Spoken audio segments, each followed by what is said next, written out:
എന്റെ ആലയം പ്രാർത്ഥനാലയം എന്ന് വിളിക്കപ്പെടും എന്നെഴുതിയിരിക്കുന്നു. നിങ്ങളോ അതിനെ കള്ളന്മാരുടെ ഗുഹയാക്കി തീർക്കുന്നു എന്ന് പറഞ്ഞു.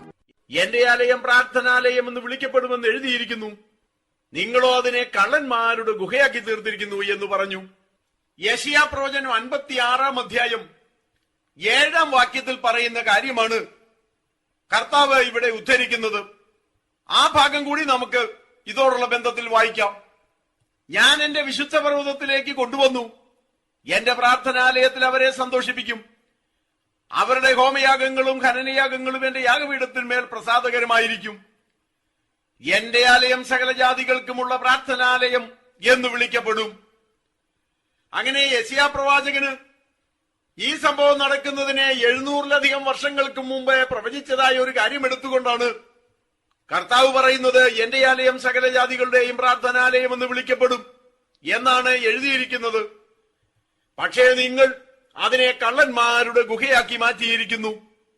യേശു ദേവാലയത്തിൽ ചെന്ന് ദേവാലയത്തിൽ വിൽക്കുന്നവരെയും കൊള്ളുന്നവരെയും എല്ലാം പുറത്താക്കി പൊൻവാണിഭക്കാരുടെ മേശകളെയും പ്രാവുകളെ വിൽക്കുന്നവരുടെ പീഠങ്ങളെയും മറിച്ചു കളഞ്ഞു. എന്റെ ആലയം പ്രാർത്ഥനാലയം എന്ന് വിളിക്കപ്പെടുമെന്ന് എഴുതിയിരിക്കുന്നു, നിങ്ങളോ അതിനെ കള്ളന്മാരുടെ ഗുഹയാക്കി തീർത്തിരിക്കുന്നു എന്ന് പറഞ്ഞു. എന്താണ് യേശു ഇവിടെ ചെയ്തത് എന്ന് മനസ്സിലാക്കണമെങ്കിൽ അന്നത്തെ ചില ചട്ടങ്ങളും വിധികളും ഒക്കെ മനസ്സിലാക്കണം. പെസഹ പെരുന്നാളിന് മുമ്പുള്ള ഒരു മാസക്കാലത്ത് എല്ലാ യഹൂദനും 1/2 ശേക്കൽ വീതം ഒരു ടാക്സ് കൊടുക്കേണ്ടിയിരുന്നു. അത് പണ്ടുകാലം തൊട്ടേ നിലവിലുള്ള ടാക്സ് ആണ്. അങ്ങനെ ടെമ്പിൾ ടാക്സ് എന്നുള്ള നിലയ്ക്ക് എല്ലാ യഹൂദനും കൊടുക്കേണ്ടതാണ്. ആരംഭത്തിലെ ചില ദിവസങ്ങളില് ഓരോ ദേശത്തും ചെന്ന ഈ ടാക്സ് പിരിക്കുന്നതാണ്. എന്നാലേ ഒരു നിശ്ചിത ദിവസം കഴിഞ്ഞാൽ പിന്നെ ദേവാലയത്തിൽ നേരിട്ട് കൊണ്ട് കൊടുക്കുകയേ നിവൃത്തിയുള്ളൂ. മിക്കവരും ദേവാലയത്തിൽ നേരിട്ട് കൊടുക്കുകയാണ് പതിവേ. കാരണം പെസഹായ്ക്ക് ഏതായാലും ദേവാലയം വരെ വരുമല്ലോ. ആ സമയത്ത് ഇത് ദേവാലയത്തിൽ നേരിട്ട് കൊടുക്കാമെന്നാണ് ഇവർ കരുതുന്നത്. എന്നാൽ ഇവിടെ ഒരു പ്രശ്നമുണ്ട്. ആ കാലത്തെ പലതരത്തിലുള്ള നാണയങ്ങളൊക്കെ നിലവിലുണ്ട്. 1/2 ശേക്കൽ നാണയമാണെങ്കിൽ പല രൂപത്തിലുണ്ട്. വില കുറഞ്ഞ ലോഹം കൊണ്ടുണ്ടാക്കിയതുണ്ട്, ശുദ്ധമായ വെള്ളി കൊണ്ടുണ്ടാക്കിയതുണ്ട്, അങ്ങനെ പല രൂപത്തിലുണ്ട്. എല്ലാത്തിനും 1/2 ശേക്കൽ എന്നാണ് പറയുന്നത്. എന്നാലും ശുദ്ധമായ വെള്ളിയിലുണ്ടാക്കി 1/2 ശേക്കലെ ദേവാലയത്തിൽ കൊടുക്കാൻ പാടുള്ളൂ. കാരണം ദൈവത്തിന് കൊടുക്കുന്നതെല്ലാം നന്നായിരിക്കണമല്ലോ. പക്ഷെ ഈ വരുന്ന ആൾക്കാരെ കാശും കൊണ്ട് വരുമ്പോൾ മിക്കവരുടെയും ചില്ലറയായിട്ടല്ല ഉണ്ടാകുക, ചില്ലറ മാറണം. രണ്ടാമത് ചില്ലറയായിട്ടുണ്ടെങ്കിൽ തന്നെ പലരുടെയും കയ്യില് ശുദ്ധമായ നാണയമൊന്നും ആയിരിക്കില്ല ഉള്ളത്. മറ്റു പല സ്ഥലങ്ങളിൽ ഇത് വരുന്നവരല്ലേ. ഇങ്ങനെയുള്ളവരെ സഹായിക്കാൻ വേണ്ടി ആദ്യകാലത്ത് ഒരു കാര്യം അവിടെ ഏർപ്പെടുത്തിയിരുന്നു. മറ്റുള്ള സ്ഥലങ്ങളിൽ നിന്ന് വരുന്ന ആളുകളുടെ കയ്യിൽ നിന്ന് പണം സ്വീകരിച്ചിട്ട് ദേവാലയത്തിൽ കൊടുക്കാനുള്ളതായ നല്ല വെള്ളിക്കാശ് കൊടുക്കും, 1/2 ശേക്കൽ കൊടുക്കും. ആദ്യകാലത്തെ ജനങ്ങളെ സഹായിക്കാൻ വേണ്ടി ഉണ്ടാക്കിയ ഒരു സിസ്റ്റമാണ്. എന്നാൽ പിൽക്കാലത്ത് അത് അഴിമതിക്ക് കാരണമായി തീർന്നു. കാരണം അവിടെ അന്യായമായ രൂപത്തിലാണ് ഈ വിൽപ്പന നടന്നുകൊണ്ടിരുന്നത്. ഞാനൊരു ഉദാഹരണം കൊണ്ട് ഇത് വ്യക്തമാക്കാം. നമ്മുടെ നാട്ടില് $1 കൊടുത്താൽ ഏകദേശം 40 രൂപ കിട്ടും. ഞാൻ ഈ പറയുന്ന സമയത്ത് 40 രൂപയിൽ അല്പം കുറവാണ് ഡോളറിന്റെ വില. 40 എന്നിരിക്കട്ടെ. എന്നാല് ദേവാലയത്തിൽ ചെന്ന് $1 കൊടുത്താൽ 10 രൂപയെ കിട്ടുള്ളൂ എന്ന് വന്നു കഴിഞ്ഞാൽ അത് കഠിനമായ അഴിമതിയാണ്, വഞ്ചനയാണ്. ജനങ്ങളെ വാസ്തവത്തിൽ അവിടെ കബളിപ്പിക്കുകയാണ് ചെയ്യുന്നത് എന്ന് പറയുന്നത് പോലെ ഒരു സിസ്റ്റമാണ് അവിടെ ഉണ്ടായിരുന്നത്. പുറത്തു നിന്ന് കൊണ്ടുവരുന്ന നാണയം അവിടെ കൊടുത്ത് നല്ല നാണയം മാറാൻ ശ്രമിക്കുമ്പോൾ യഥാർത്ഥത്തിൽ അതിന് കിട്ടേണ്ട വില കിട്ടുകയില്ലെന്ന് മാത്രമല്ല, പകുതി പോലും കിട്ടത്തില്ല. അങ്ങനെ നാണയം മാറാനിരിക്കുന്ന ആൾക്കാര് നല്ല നാണയത്തിന് പല മടങ്ങ് വില അവര് ഈടാക്കിക്കൊണ്ടാണ് കൊടുക്കുന്നത്. വാസ്തവത്തിൽ ദൈവനാമത്തിൽ പണം കൊടുക്കാൻ വന്നിരിക്കുന്ന ഇവരെ കബളിപ്പിക്കുകയാണ് ചെയ്യുന്നത്. അതുകൊണ്ടാണ് കർത്താവ് പറയുന്നത്, നിങ്ങൾ ഇതിനെ കള്ളന്മാരുടെ ഗുഹയാക്കി തീർത്തിരിക്കുന്നു എന്ന്. അങ്ങനെ നാണയം മാറാൻ വന്നിരിക്കുന്നവരെ ഇവര് കബളിപ്പിക്കുന്നുണ്ട്. രണ്ടാമത് അവിടെ പ്രാവുകളെയൊക്കെ വിൽക്കുന്നവരുടെ കാര്യം പറയുന്നുണ്ട്. അതെ, അവിടെ യാഗം കഴിക്കാൻ വരുന്ന ആൾക്കാര് വലിയ പണക്കാരാണെങ്കിൽ ആടുമാടുകളെയൊക്കെ കൊണ്ടുവരും. പണമധികം ഇല്ലാത്തവരാണെങ്കിൽ പ്രാവുകളെയാണ് യാഗം കഴിക്കുക. പ്രാവായാലും ശരി, ആടായാലും ശരി, കന്നുകാലികൾ എന്തെങ്കിലും ആയാലും ശരി, ഊനമില്ലാത്തതായിരിക്കണം എന്ന് നിയമമുണ്ട്. ഊനമുണ്ടോ ഇല്ലയോ എന്ന് തീരുമാനിക്കുന്നത് ആരാണ്? അതിന് പുരോഹിതന്മാർക്ക് മാത്രമാണ് അധികാരം. നമ്മൾ വീട്ടിൽ നിന്ന് യാതൊരു കുഴപ്പമില്ലാത്ത ഒരു ആടിനെയും കൊണ്ട് അവിടെ ചെന്നു, പുരോഹിതൻ അതിനെ ചുറ്റുപാടും ഒന്ന് നോക്കിയിട്ട് പറയോ ഇത് കൊള്ളുകയല്ല, ഇത് ഊനമുണ്ട്. നമ്മൾ പുരോഹിതനോട് ചോദിക്കുക, എവിടാ ഊനം, എന്തോ നൂനമാ? ഒരു കുഴപ്പമോ ഇതിനില്ലല്ലോ എന്ന് പറഞ്ഞാൽ പുരോഹിതൻ പറയാൻ ഞാനത് തീരുമാനിക്കുന്നു ഊനം ഉണ്ടോ ഇല്ലയോ എന്ന്. ചുരുക്കത്തിൽ പുരോഹിതൻ പറയുകയാണ് ഊനമുണ്ട്, അതോടെ അതിന് ഊനമായി കഴിഞ്ഞു. ആടിനെ കൊണ്ട് ചെന്നാലും പ്രാവിനെ കൊണ്ട് ചെന്നാലും പശുവിനെ കൊണ്ട് ചെന്നാലും എന്തിനെ കൊണ്ട് ചെന്നാലും പുരോഹിതൻ നോക്കിയിട്ട് ഊനമുണ്ടെന്ന് പറയും. വീട്ടിൽ നിന്നാണ് കൊണ്ടുചെന്നെങ്കിൽ പിന്നെ ഊനമുണ്ട്. പിന്നെ ഊനമില്ലാതാക്കാനുള്ള വഴി എന്താണ്? ഇതിനെ വിറ്റേച്ച് വേറെ അവിടുന്ന് പറഞ്ഞ ഊനമില്ലാത്തതിനെ വാങ്ങിക്കണം. ഊനമില്ലാത്തത് എന്ന് പുരോഹിതന്മാര് സർട്ടിഫൈ ചെയ്ത പശുവിനെ ആടിനെയും പ്രാവിനെയും ഒക്കെ അവിടെ വിൽക്കാൻ നിർത്തിയിട്ടുണ്ട്. അത് പുരോഹിതന്മാരുമായിട്ടുള്ള ഒരു അഡ്ജസ്റ്റ്മെന്റ് ആണ്. പലയിടത്തുനിന്നും കൊണ്ടുവന്ന കുറെ എണ്ണത്തിനെ മേടിച്ച് അവിടെ നിർത്തിയിരിക്കുകയാണ്. പ്രത്യക്ഷത്തിൽ കുഴപ്പമില്ലാത്തതും ആയിരിക്കും. ഇതൊക്കെ ഊനമില്ലാത്തതാണ് എന്നാണ് അവര് പറയുന്നത്. വാസ്തവത്തില് നമ്മൾ കൊണ്ടുവന്ന പശുവിന് ഒരു 5000 രൂപ വിലയുണ്ടെന്ന് ഇരിക്കട്ടെ. ഈ 5000 രൂപയുടെ പശുവിന് യാതൊരു ഊനവുമില്ല. പക്ഷെ പുരോഹിതൻ അതിന് ഊനമുണ്ടെന്ന് പറഞ്ഞു. അതുകൊണ്ട് നമ്മൾ ഇതിനെ വിൽക്കാൻ തയ്യാറാകുന്നു. വിറ്റാൻ കിട്ടുന്നത് 5000-ന് പകരം 500-ഓ 1000-ഓ വല്ലതും ആയിരിക്കും. അവിടെ ഊനമില്ലാത്തത് വിൽക്കാൻ വെച്ചിട്ടുണ്ട്. അതിന്റെ വില 20,000-ഓ 25,000-ഓ വല്ലതും ആയിരിക്കും. ചുരുക്കത്തിൽ നമ്മുടെ 5000-ന്റെ പശുവിനെ 1000-ന് കൊടുത്തിട്ട് അവിടെ നിർത്തിയിരിക്കുന്ന പശുവിനെ അതിന്റെ ഈ 10-ഓ 20-ഓ ഇരട്ടി കാശ് കൊടുത്ത് വാങ്ങിച്ച് യാഗം കഴിക്കേണ്ട സ്ഥിതി ഉണ്ടാകുന്നു. അങ്ങനെ കഠിനമായ ചൂഷണമാണ് അവിടെ നടക്കുന്നത്. ഊനമുണ്ട് എന്ന് പുരോഹിതം വെറുതെ പറയുന്നത് നിമിത്തം നല്ലതിനെ കളഞ്ഞിട്ട് അവര് വിൽക്കാൻ വെച്ചിരിക്കുന്നതിനെ വാങ്ങേണ്ടതായി വരുന്നു. ഇങ്ങനെ ലഭിക്കുന്ന ലാഭത്തിന്റെ ഒരു വിഹിതം തീർച്ചയായിട്ടും ഈ പുരോഹിതന്മാർക്ക് കിട്ടുന്നുണ്ട്. അതുകൊണ്ട് തന്നെയാണ് ഈ പുരോഹിതന്മാർ ഇങ്ങനെയൊക്കെ ചെയ്യുന്നത്.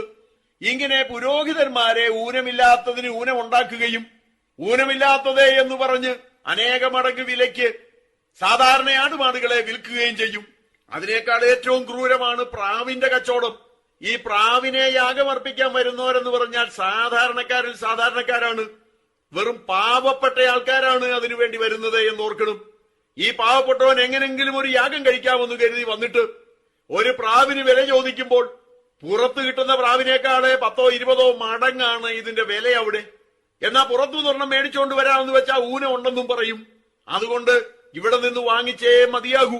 പാവപ്പെട്ടവനെ കൊള്ളയടിക്കുന്ന പരിപാടിയാണ് ഇവിടെ നടക്കുന്നത്. കർത്താവിന് ഇത് കണ്ടിട്ട് സഹിക്കാൻ പറ്റിയില്ല. അതുകൊണ്ടാണ് പ്രത്യേകിച്ച് ഈ പ്രാവിന്റെ കാര്യം എടുത്തു പറയുന്നത്. പ്രാവിനെ വിൽക്കുന്നവർ അവിടെ എഴുതിയിരിക്കുന്നത് യേശു ദേവാലയത്തിൽ ചെന്ന് ദേവാലയത്തിൽ വിൽക്കുന്നവരെയും കൊള്ളുന്നവരെയും എല്ലാം പുറത്താക്കി പൊൻവാണിഭക്കാരുടെ മേശകളെയും പ്രാവുകളെ വിൽക്കുന്നവരുടെ പീഠങ്ങളെയും മറിച്ചു കളഞ്ഞു. പ്രാവുകളെന്ന് പ്രത്യേകം എടുത്ത് പറയാൻ കാരണം ഈ പ്രാവുകളെ വിൽക്കുന്നവരാണ് ഏറ്റവും അധികം കൊള്ള നടത്തുന്നത്. കാരണം പാവപ്പെട്ടവനെയാണ് അവർ കൊള്ളയടിക്കുന്നത്. കർത്താവിന് സഹിക്കാൻ കഴിഞ്ഞില്ല. അങ്ങനെ പുരോഹിതന്മാർക്ക് ദുരാദായം കിട്ടുവാൻ വേണ്ടി അവരുണ്ടാക്കിയതായ ഈ വ്യാജമായ കച്ചവടങ്ങളെ കർത്താവ് എതിർക്കുകയാണ് ചെയ്യുന്നത്. ഇവിടെ എഴുതിയിരിക്കുന്നത് യേശു ദേവാലയത്തിൽ ചെന്ന് ഇതൊക്കെ ചെയ്തെന്നാണ്. ഇത് വായിക്കുമ്പോൾ നമുക്ക് തോന്നും ദേവാലയത്തിനകത്ത് പശുവിന്റെ ആടിന്റെയും പ്രാവിന്റെയും ഒക്കെ കച്ചവടം നടക്കുകയായിരുന്നു എന്ന്. അത് തെറ്റിദ്ധാരണയാണ്. അതങ്ങനെ എഴുതിയിരിക്കുന്നെങ്കിലും ദേവാലയത്തിനകത്തല്ല ഈ സംഭവം നടന്നത്. ദേവാലയ കോമ്പൗണ്ടിലാണ്, ദേവാലയത്തിനകത്തല്ല. ഞാനത് വിശദീകരിക്കാം. യെരുശലേം ദേവാലയത്തിന് നമ്മൾ അങ്ങോട്ട് ചെല്ലുമ്പോൾ ആദ്യം കാണുന്നത് ജാതികളുടെ പ്രാകാരം എന്ന് പറയുന്ന സ്ഥലമാണ്. ജാതികളുടെ പ്രാകാരം എന്ന് പറയുന്നിടത്തെ ആർക്കും ചെല്ലാം.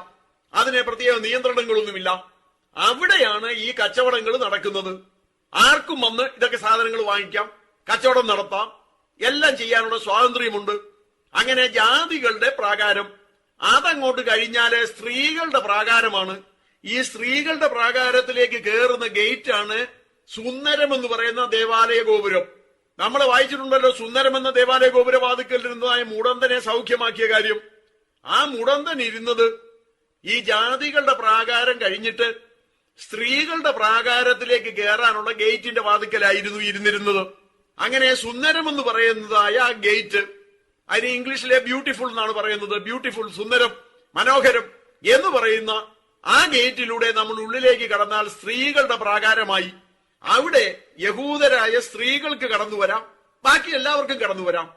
എന്നാൽ ജാതികൾ വരാൻ പാടില്ല. യഹൂദരായി ജനിച്ച് ആർക്കും അവിടെ കയറാവുന്നതാണ്. അത് കഴിഞ്ഞാല് വലിയ ഒരു ഗേറ്റ് ആണുള്ളത്. കൊരിന്തിൽ നിന്ന് കൊണ്ടുവന്ന താമ്രം കൊണ്ടാണ് അത് ഉണ്ടാക്കിയിരിക്കുന്നത്. ആ ഗേറ്റ് തുറക്കുകയും അടയ്ക്കുകയും ഒക്കെ ചെയ്യണമെങ്കിൽ നല്ല ശക്തിയുള്ള 20 പേര് വേണമായിരുന്നു. അവരാണ് ഇത് വലിച്ചു തുറക്കുന്നതും വലിച്ചടയ്ക്കുന്നതും. അങ്ങനെ ബലവത്തായ ഒരു ഗേറ്റ് അവിടെ ഉണ്ടായിരുന്നു. നിക്കാനേസ് ഗേറ്റ് എന്നാണ് അത് അറിയപ്പെടുന്നത്. ആ ഗേറ്റ് അങ്ങോട്ട് കടന്നു കഴിഞ്ഞാലാണ് ഇസ്രായേൽക്കാരുടെ പ്രാകാരമാകുന്നത്. ആ ഇസ്രായേൽക്കാരുടെ പ്രാകാരത്തിൽ സ്ത്രീകൾ കയറാൻ പാടില്ല, എന്നാല് പുരുഷന്മാർക്ക് കയറാവുന്നതാണ്. ആ പ്രാകാരവും കൂടെ കടന്ന് ഉള്ളിൽ കിടക്കുമ്പോഴാണ് പുരോഹിതന്മാരുടെ പ്രാകാരമാകുന്നത്. അവിടെ പുരോഹിതന്മാർക്ക് മാത്രമേ പ്രവേശനമുള്ളൂ. അതിന്റെ ഉള്ളിലാണ് ദേവാലയം സ്ഥിതി ചെയ്യുന്നത്. ദേവാലയത്തിന് വിശുദ്ധ സ്ഥലം, അതിപരിശുദ്ധ സ്ഥലം എന്നിങ്ങനെ രണ്ട് ഭാഗങ്ങളുമുണ്ട്. വിശുദ്ധ സ്ഥലത്ത് മഹാപുരോഹിതൻ എല്ലാ ദിവസവും കയറും. അതിപരിശുദ്ധ സ്ഥലത്തേക്ക് ആണ്ടിലൊരിക്കൽ മാത്രം കയറും. ഇതായിരുന്നു ദേവാലയത്തിന്റെ സെറ്റപ്പ്. അതിലെ ഏറ്റവും പുറത്തുള്ളതായ ജാതികളുടെ പ്രാകാരത്തിലാണ് ഈ വിൽപ്പനയും വാങ്ങലും ഒക്കെ നടക്കുന്നത്. അവിടെ വെച്ചാണ് യേശു ഇവരെ എല്ലാം തല്ലി ഓടിക്കുന്നത്. നമ്മൾ ഈ ഭാഗം വായിക്കുമ്പോൾ ഒന്ന് ശ്രദ്ധിക്കേണ്ടതാണ് യേശുവിന്റെ ആ സ്വഭാവം.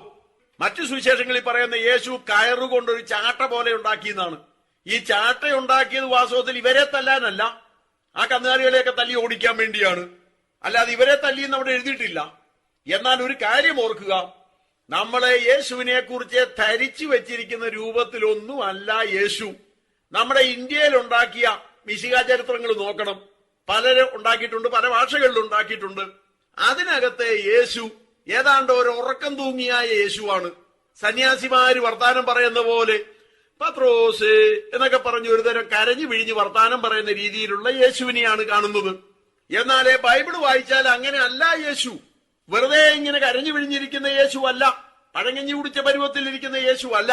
നാം വായിക്കുന്നത് സർപ്പസന്തതികളെ, വെള്ളയടിച്ച ചുവരെ എന്നൊക്കെ വിളിക്കുകയും ആ കുറുക്കനോട് പോയി പറഞ്ഞേക്ക് എന്ന് പറയുന്ന രൂപത്തിൽ സംസാരിക്കുകയും ചെയ്യുന്ന യേശുവിനെയാണ് നമ്മൾ ബൈബിളിൽ കാണുന്നത്. പക്ഷെ അങ്ങനെ ഒരു യേശുവിനെ ഇന്ത്യയിൽ സ്വീകരിക്കാൻ വലിയ ബുദ്ധിമുട്ടാണ്. കാരണം ഇന്ത്യക്കാരുടെ ഭാവന അനുസരിച്ച് വിശുദ്ധൻ എന്ന് പറഞ്ഞാല് കാക്കാശിന് കൊള്ളാത്തവൻ, ഒന്ന് കോപിച്ച് വർത്താനം പറയാൻ പോലും അറിയത്തില്ലാത്തവൻ, വർത്താനം പറയുമ്പോൾ അങ്ങനെ വളരെ ശാന്തമായിട്ട് കഷണം കഷണമായിട്ട് സംസാരിക്കുന്നവൻ, അങ്ങനെയൊക്കെയുള്ള ചിന്തയാണ് നമുക്കുള്ളത്. അതുകൊണ്ടാണ് ഇവിടെ ഉണ്ടാക്കുന്ന സിനിമകളിൽ യേശുവിനെ ഇങ്ങനെയാക്കി വെച്ചിരിക്കുന്നത്. എന്നാൽ വിദേശ രാജ്യങ്ങളിൽ ഉണ്ടാക്കിയ ചില പടങ്ങൾ നോക്കണം. അതിനകത്തെ യേശു എന്ന് പറഞ്ഞാൽ ഈ പറയുന്ന രൂപത്തിലുള്ള യേശു അല്ല, നല്ല ചുണയുള്ള യേശുവാണ്.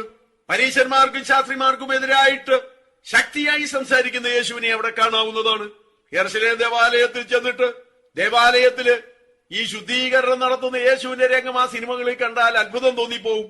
നമ്മൾ വിചാരിക്കുന്ന പോലെ ഒന്നുമല്ല യേശു അവിടെ പെരുമാറുന്നത്. നമ്മൾ വിശുദ്ധി എന്ന് പറയുന്നതൊന്നും അവിടെ നമുക്ക് യേശുവിൽ കാണാനില്ല. നമ്മുടെ വിശുദ്ധി അല്ലല്ലോ ദൈവത്തിന്റെ വിശുദ്ധി. നമ്മൾ വിശുദ്ധിക്ക് കുറെ മാനദണ്ഡമൊക്കെ ഉണ്ടാക്കി വെച്ചിട്ടുണ്ട്. വിശുദ്ധൻ എങ്ങനെ സംസാരിക്കണമെന്നേ നമ്മൾ ചില മാനദണ്ഡങ്ങളൊക്കെ ഉണ്ടാക്കി വെച്ചിട്ടുണ്ട്. ഇപ്പൊ ഞാൻ ഈ പറയുന്ന പോലെ അല്ല വിശുദ്ധൻ സംസാരിക്കേണ്ടത്. വിശുദ്ധനാണ് സംസാരിക്കുന്നത് എങ്കിൽ പ്രിയ ദൈവമക്കളെ എന്നൊക്കെ പറഞ്ഞുകൊണ്ട് ഒരുതരം സംസാരം വേണം. ഞാൻ ഈ പറയുന്നത് പോലെ കടുമുടാന്ന് എടുത്തടിച്ച പോലെ പറഞ്ഞാല് അത് വിശുദ്ധന്റെ സംഭാഷണമല്ല, ഭക്തിയുടെ ലക്ഷണമല്ല. ഭക്തനാകണമെങ്കിൽ പ്രസംഗിക്കുമ്പോൾ ഒരു വൈബ്രേഷനൊക്കെ വേണം. ഞാൻ ഈ പ്രസംഗിച്ചിടത്തെങ്ങും നിങ്ങൾക്ക് ഈ വൈബ്രേഷൻ കാണാൻ പറ്റുന്നില്ല. അനാവശ്യമായി സ്വോത്രവും ഹല്ലേലൂയയും വേണം. ഭക്തി കൊണ്ട് ഇടയ്ക്ക് ഓന്നൊക്കെ വെക്കണം, എങ്കിലേ ഭക്തി ഉണ്ടാകത്തുള്ളൂ. കരഞ്ഞില്ലേലും കരയുന്ന പോലെ കുറച്ച് ഏങ്ങലടിച്ച് കേൾപ്പിക്കണം. ദൈവമക്കളെ, എനിക്കിതിനൊന്നും മനസ്സില്ല. നിങ്ങൾ എന്നെ ഭക്തനായിട്ട് അംഗീകരിച്ചില്ലേലും വേണ്ടില്ല. കള്ളക്കരച്ചിൽ കരയാനും ഇല്ലാത്ത വൈബ്രേഷൻ ഉണ്ടാക്കാനും ആവശ്യമില്ലാത്ത ഭക്തി പ്രകടനങ്ങൾ നടത്താനും ഞാൻ തയ്യാറല്ല. കാരണം ഞാൻ ദൈവവചനം പഠിച്ചവനാണ്. എനിക്കറിയാം ഇത്തരം കപടഭക്തന്മാരെ ദൈവം വെറുക്കുന്നു. കർത്താവായ യേശു ഇങ്ങനെയൊരു കപടഭക്തനല്ലായിരുന്നു എന്ന് മാത്രമല്ല, കപടഭക്തന്മാർക്കെതിരെ ആഞ്ഞടിച്ചവനാണ് എന്റെ കർത്താവ്. സർപ്പസന്തതികളെ എന്ന് വിളിച്ചവനാണ് എന്റെ കർത്താവ്. വെള്ളയടിച്ച ചുവരെ എന്ന് വിളിച്ചവൻ, കുറുക്കൻ എന്ന് വിളിച്ചവൻ, ദേവാലയത്തിൽ ചെന്ന് വിൽക്കുന്നവരെയും വാങ്ങുന്നവരെയും പുറത്താക്കിയവൻ, പാപത്തിനെതിരെ ശക്തിയായി പ്രതികരിച്ചവൻ, ഭക്തിയുടെ വേഷമെന്ന് നമ്മൾ ധരിക്കുന്ന വാക്കുകൾ പറയാത്തവൻ, ദൃഢമായി സംസാരിച്ചവൻ, ഉറപ്പുള്ള വാക്കുകളോടെ സംസാരിച്ചവൻ, അങ്ങനെയാണ് എന്റെ കർത്താവ്. ആ കർത്താവിന് ശിഷ്യനായി എനിക്ക് അങ്ങനെയേ പറയാൻ പറ്റൂ. കർത്താവിന്റെ ഭാഷയെ ഉപയോഗിക്കാൻ പറ്റൂ.